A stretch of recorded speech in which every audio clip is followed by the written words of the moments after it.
Hi viewers, welcome to my channel Rajesh English club. Friends, మీకు నేను ఆర్టికల్కి సంబంధించినటువంటి క్లియర్ నాలెడ్జ్ని ఇచ్చా. మీరు ఆ వీడియోని ఫాలో అవుతే నేను చెప్పినటువంటి విషయాలన్నింటినీ జాగ్రత్తగా నేర్చుకుంటే ఖచ్చితంగా గుర్తుంచుకుంటున్నమాట.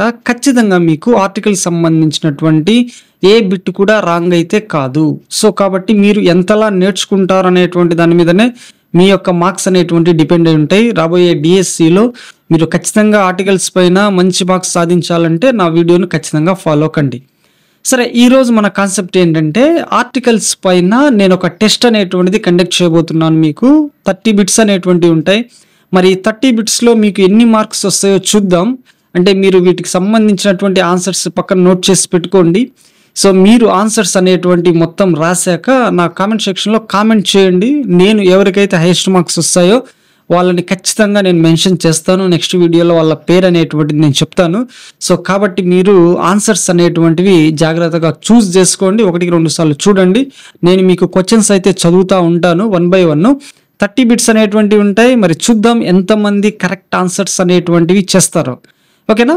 సరే, ఫస్ట్ క్వశ్చన్ చూడండి. Choose the grammatically correct sentence. గ్రామటికల్గా కరెక్ట్ సెంటెన్స్ మీరు చూస్ చేసుకోవాలండి. ఆప్షన్ వచ్చేసి first the duty is god, the duty is the god, the duty is a god, the duty is god. ఇక్కడ నేను ఎట్లాంటి క్లూస్ చెప్పడం కానీ లేదా ఎట్లాంటి ఆన్సర్ చెప్పడం అనేటువంటిది జరగదు. జస్ట్ మీకు టెస్ట్ అనమాట. సో నేను చదువుతూ ఉంటాను. మీరు ఏదైతే సూటబుల్ ఆన్సర్ వాటిని నోట్ చేసుకుని పెట్టుకోండి. ఆఖరణ అన్నీ అయ్యాక మీరు కామెంట్ సెక్షన్లో ఆన్సర్స్ అన్ని కామెంట్ చేయండి. ప్రతి ఒక్క కామెంట్ నేను చూస్తాను. ఎవరికైతే ఎక్కువ మార్క్స్ వస్తాయో వాళ్ళ యొక్క పేరు అనేటువంటిది నేను నెక్స్ట్ వీడియోలో నేను మెన్షన్ అయితే చేస్తాను. ఓకేనా అండి? సరే, నెక్స్ట్ సెకండ్ క్వశ్చన్ చూడండి. Choose the grammatically correct sentence. ఇది కూడా గ్రామటికల్లీ కరెక్ట్ సెంటెన్స్. అంటే గ్రామర్ పరంగా దట్టు పర్టికులర్గా ఆర్టికల్స్ పరంగానే తీసుకుంటున్నాడు ఇక్కడ. సో వీటికి సంబంధించి కరెక్ట్గా ఏ సెంటెన్స్ ఉంది అనేటువంటిది మీరు చూస్ చేసుకోవాలి. I go to the church on the Sundays. I go to the church on a Sundays. I go to the church on Sundays. I go to the church on Sundays. ఇక్కడ జాగ్రత్తగా మనము గమనిస్తూ ఉండాలా. ఓకేనా? నెక్స్ట్ థర్డ్ చూడండి. ఇక్కడ మనము proper article choose చేసుకోవాలి. చూస్ the correct article that fits the blank, right? I sometimes go to dashed school of my son to review his progress. నేను అప్పుడప్పుడు స్కూల్కి వెళ్తాను ఎందుకంటే మా సన్ యొక్క ప్రోగ్రెస్ రివ్యూ చేయడానికి. మరి ఇక్కడ సూట్ అయ్యేటువంటి ఆర్టికల్ ఏంటి? ఏనా, యానా, దానా, నో ఆర్టికలా? జాగ్రత్తగా చూడండి. నెక్స్ట్ ఫోర్త్ చూడండి. I was dash I witness to dash accident on dash main road. ఇక్కడ మనకు 3 ఆర్టికల్స్కి ఛాన్స్ అనేటువంటి ఉంది కదా. కాబట్టి ఇక్కడ 3 ఆప్షన్స్ అనేటువంటివి అంటే 3 బ్లాంక్స్ అనేటువంటిది ఇచ్చాడు. సో 3 ఆర్టికల్స్ మనం చూస్ చేసుకోవాలి. జాగ్రత్తగా చూస్ చేసుకోండి. ఫస్ట్ ఏమి ఇచ్చాడు? A, the, a and the. థర్డ్ది ద, ఏ, ద. ఫోర్త్ది అండ్ ద. సో మీరు జాగ్రత్తగా చూసుకుంటూ ఒక్కొక్క బ్లాంక్స్కి ఏ ఆర్టికల్ సూట్ అవుద్దో మీరు దాన్ని చూస్ చేసుకోండి ఆప్షన్స్లో. నెక్స్ట్ ఫిఫ్త్ది does he work for dash higher salary. Choose the correct article. ఇక్కడ మీరు కరెక్ట్ ఆర్టికల్ చూస్ చేసుకోవాలి. ఇక్కడ సూట్ అయ్యేటువంటిది ఏనా, యానా, దానా, నో ఆర్టికలా? ఓకేనా? నెక్స్ట్ 6th చూద్దాం. Once dash old hermit's dash kite catch dash little mouse. ఇక్కడ కూడా 3 బ్లాంక్స్ అనేటువంటి ఉన్నాయి. అంటే 3 ఆర్టికల్స్కి పాసిబిలిటీ అనేటువంటిది ఉంది. మరి ఆప్షన్స్ అనేటువంటి చూడండి. ఏ యానా, యాన్ ఏనా, ద ఏనా, యాన్ ఏ దానా. సో మీరు కరెక్ట్ ఆర్టికల్స్ని ఇక్కడ చూస్ చేసుకోవాలి. నెక్స్ట్ 7th చూడండి. Choose the correct article. ఇక్కడ మీరు కరెక్ట్ ఆర్టికల్ చూస్ చేసుకోవాలి. The proposal was accepted by unanimous vote. మరి ఇక్కడ ఏ ఆర్టికల్ అనేటువంటిది వచ్చింది మీరు ఆలోచించి పెట్టండి. ఏనా, యానా, దానా, నో ఆర్టికల్. ఓకేనా? నెక్స్ట్ 8th చూడండి. We met dash English man and dash Japanese dash other day. ఓకేనా? సో ఇక్కడ మనకు వచ్చేటువంటి ప్రాపర్ ఆర్టికల్స్ ఏంటి? 3 బ్లాంక్స్ అనేటువంటివి ఉన్నాయి. సో ఇలా కూడా ఇస్తూ ఉంటాడు. సో మూడిట్లో కూడా మనం కరెక్ట్ ఆన్సర్ చూస్ చేసుకోవాలి. ఏ యాన్ దానా, ద ఏ యానా, యాన్ ఏ దానా, ఏ ద యానా. సో మనం కరెక్ట్గా చూసుకుంటూ ఏ ఆప్షన్ కరెక్టో మీరు చెక్ చేసుకోండి. నెక్స్ట్ 9thది he has gone to lodge dash FIR. మరి ఏమొచ్చింది బ్లాంక్లో? ఏనా, యానా, దానా, నో ఆర్టికలా? జాగ్రత్తగా చదవండి. నెక్స్ట్ 10th చూద్దాం. She bought dash apples. ఇక్కడ మనం కరెక్ట్ ఎక్స్ప్రెషన్ని చూస్ చేసుకోవాలండి. యాన్ వచ్చిద్దా, ద హాఫ్ డజనా, హాఫ్ ఏ డజనా, హాఫ్ ద డజనా? మీరు కరెక్ట్గా ఈ ఎక్స్ప్రెషన్ చూస్ చేసుకుని ఇక్కడ మీరు ఆన్సర్ అనేటువంటిది పెట్టాలి. సో జాగ్రత్తగా చూడండి ఏది కరెక్ట్ ఆన్సర్. నెక్స్ట్ 11th చూద్దాం. Dash computers are useful in every walk in life.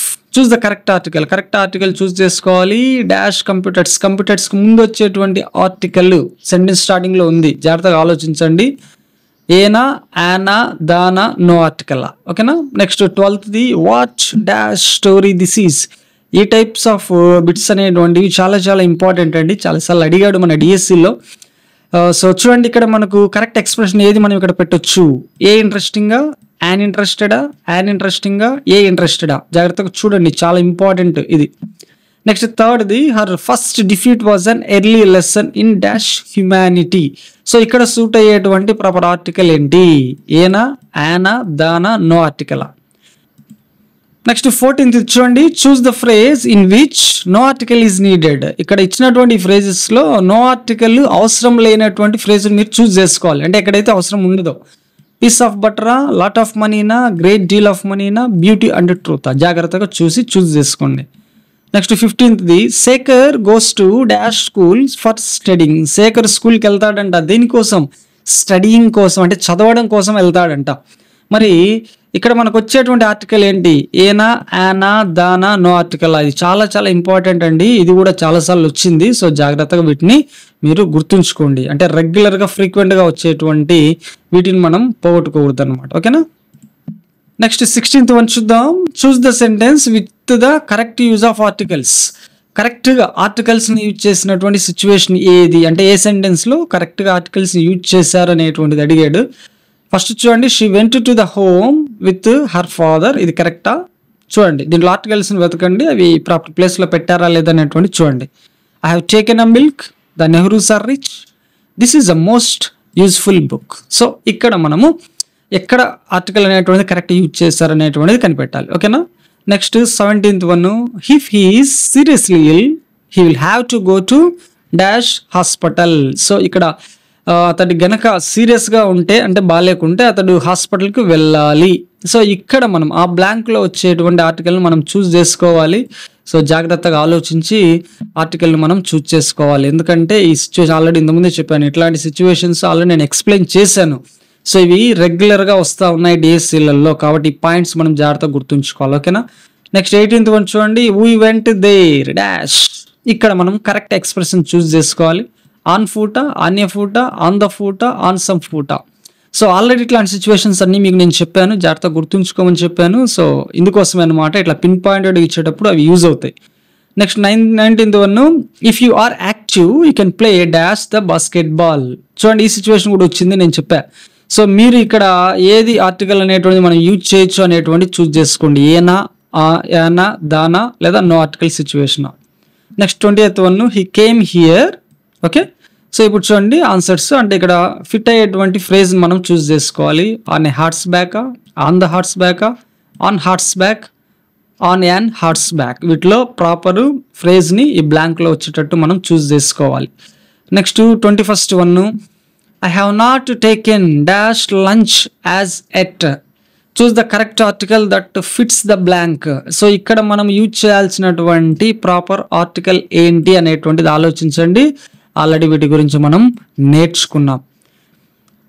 Next 22nd చూడండి. Choose the correct sentence with the correct use of articles. ఆర్టికల్స్ని కరెక్ట్గా వాడినటువంటి సెంటెన్స్ని చూస్ చేసుకోమన్నాడు. మరి చూడండి. The more you climb the clearer you see. ఇక్కడ కరెక్ట్గా వాడారా? Bombay is the big city, కరెక్ట్గా ఉందా? Akbar was the wise king, honesty is the best policy. మరి ఎక్కడ కరెక్ట్గా ఆర్టికల్స్ ప్లేస్ అనేటువంటిది జరిగింది. సో వాటి యొక్క యూసేజ్ ప్రకారం ఆర్టికల్ని ఎక్కడ కరెక్ట్గా వాడారు అనేటువంటిది ఈ క్వశ్చన్ అనమాట. మరి మీరు చూస్ చేయాలి. Next 23rd this kind of dash fruit is not found in India. ఇక్కడ మనం కరెక్ట్ ఆర్టికల్ యూజ్ చేయాలి. ఏనా, యానా, దానా, లేదా నో ఆర్టికల్. సో మీరు ఈ 4 ఆప్షన్స్లో జాగ్రత్తగా ఆలోచించి ఏది ఫిట్ అవుతుందో పెట్టండి అక్కడ. ఓకేనా. Choose the common noun that takes the indefinite article of an. మనము యాన్ యూజ్ చేసేటువంటి కామన్ నౌన్ చూస్ చేసుకోమన్నాడు. సో మరి ఈ 4 ఏది సూట్ అవుతుందో అనేటువంటిది జాగ్రత్తగా ఆలోచించండి. Next dash salt is used for making things tasty. Choose the correct article that fits the blank. ఈ బ్లాంక్లో సూట్ అయ్యేటువంటి కరెక్ట్ ఆర్టికల్ ఏంటి? ఏనా, యానా, దానా, నో ఆర్టికలా? జాగ్రత్తగా ఆలోచించి చూడండి. నేను చెప్పినటువంటి పాయింట్స్లోనే మోస్ట్లీ అన్నీ కవర్ అయిపోతాయి. మనం 1-2 సార్లు వింటే వీటన్నిటిని ఈజీగా సాల్వ్ చేయగలం. నెక్స్ట్ 26th వన్ చూడండి. Kalidasa is the Shakespeare of India. So ఇక్కడ ఈ statement, choose the correct statement about the sentence. So దీనికి సంబంధించినటువంటి కరెక్ట్ స్టేట్మెంట్ని మనం చూస్ చేసుకోవాలి. చూడండి ఏమి ఇచ్చాడు. The definite article the was wrongly used. దీన్ని గమనిస్తూ ఉండండి. ఈ పాయింట్స్ అనేటువంటి చదవండి. The definite article the should be used before the name of Kalidasa. So Kalidasa ముందు దా అనేటువంటిది వాడాలంట. This sentence is grammatically correct. ఇది గ్రామటికల్లీ కరెక్ట్ సెంటెన్స్ అంట. The should be used before the word India. India ముందు the అనేటువంటిది వాడాలంట. మరి ఈ sentence జాగ్రత్తగా చదివి కింద ఇచ్చినటువంటి స్టేట్మెంట్స్లో ఏది కరెక్ట్ స్టేట్మెంట్ అనేటువంటిది చూస్ చేసుకొని మనం ఆన్సర్ పెట్టాలి. ఓకేనా? Next 27th one. Dash man is the only animal that invents something. So ఇక్కడ వచ్చేటువంటి ఆర్టికల్ ఏంటి? ఏనా, యానా, దానా, నో ఆర్టికలా? సో జాగ్రత్తగా చూస్తూ చెప్పినటువంటి విషయాలను గుర్తు తెచ్చుకుంటూ ప్రాపర్ ఆర్టికల్ని మనం చూస్ చేసుకోవాలి. Okay. Next 28th one. I have read Valmiki's. So Valmiki's తర్వాత కరెక్ట్ ఎక్స్ప్రెషన్ మనం చూస్ చేసుకోవాలి. ఏ రామాయణనా, యాన్ రామాయణనా, దా రామాయణ, రామాయణ. సో వీటిలో కరెక్ట్గా ఫిట్ అయ్యేటువంటి ఎక్స్ప్రెషన్ ఏంటి అనేటువంటిది అడిగాడు. మీరు జాగ్రత్తగా చూస్ చేసుకోండి. Next 29th one. Dash time of India is an esteemed news paper. Choose the correct article. ఇక్కడ కరెక్ట్ ఆర్టికల్ యూజ్ చేయాలి. ఏనా, యానా, దానా, నో ఆర్టికలా? జాగ్రత్తగా చూడండి. ఈ పాయింట్స్ అన్నీ వచ్చాయి. నేను ఆల్రెడీ వీటి గురించి ఎక్స్ప్లెయిన్ చేశా. ఆన్సర్ తెలియడంతో పాటు ఎందుకు అది కరెక్ట్ ఆన్సర్ అయింది అనేటువంటి లాజికల్ థింకింగ్ మీకు రావాలి. సో మీరు అన్నీ వింటే అవి వచ్చిద్ది అనమాట. అప్పుడు మాత్రమే ఇట్లాంటి ఎనీ టైప్ ఆఫ్ క్వశ్చన్స్ మనకు వచ్చినా కానీ మీరు ఈజీగా పెట్టగలరు. Next last one. Choose the sentence that takes the article a. So a అనేటువంటి ఈ ఆర్టికల్ని తీసుకునేటువంటి సెంటెన్స్ ఏంటి? He hopes to go to university, beauty is truth, gold is valuable, he is honest. So ఇచ్చినటువంటి ఈ 4 సెంటెన్సెస్లో ఏ అనేటువంటి ఆర్టికల్ ఏ సెంటెన్స్కి వచ్చిద్ది అనేటువంటిది మనం చూస్ చేసుకోవాలి. జాగ్రత్తగా చెప్పినటువంటి అన్ని విషయాలను కనుక మీరు వినింటే ఖచ్చితంగా వీటిలలో మీరు పెట్టగలరు ఆన్సర్స్ని. సో నేను చెప్పేది ఏంటంటే ఈ 30 బిట్స్కి ఏ ఆన్సర్స్ సూట్ అవుతాయని మీరు ఫీల్ అవుతున్నారో వాటన్నిటినీ కూడా పక్కన నోట్ చేసుకొని కామెంట్ సెక్షన్లో కామెంట్ చేయండి. నేను చూస్తాను ఎవరికి టాప్ మార్క్స్ వచ్చుతాయో, అంటే ఎవరు ఎక్కువ కరెక్ట్ ఆన్సర్స్ చేస్తారో వాళ్ళ యొక్క పేరు అనేటువంటిది నెక్స్ట్ మనము అనౌన్స్ చేయడం అనేటువంటిది జరుగుతుంది. సో వీటిని గనక మీరు బాగా చేయగలిగితే, మళ్ళీ చెప్తున్నా, వీటిని మీరు బాగా చేయగలిగితే ఖచ్చితంగా డిఎస్సిలో మీకు ఆర్టికల్ సంబంధించి ఎట్లాంటి మార్క్ పోదు. ఇది నాది గ్యారంటీ అనమాట దీనికి సంబంధించి. ఓకేనా? సో సరేనండి, ఇది ఈ రోజుకు మన వీడియో. సో నెక్స్ట్ మరొక వీడియోలో కలుసుకుందాం. అప్పటి వరకు బై బాయ్.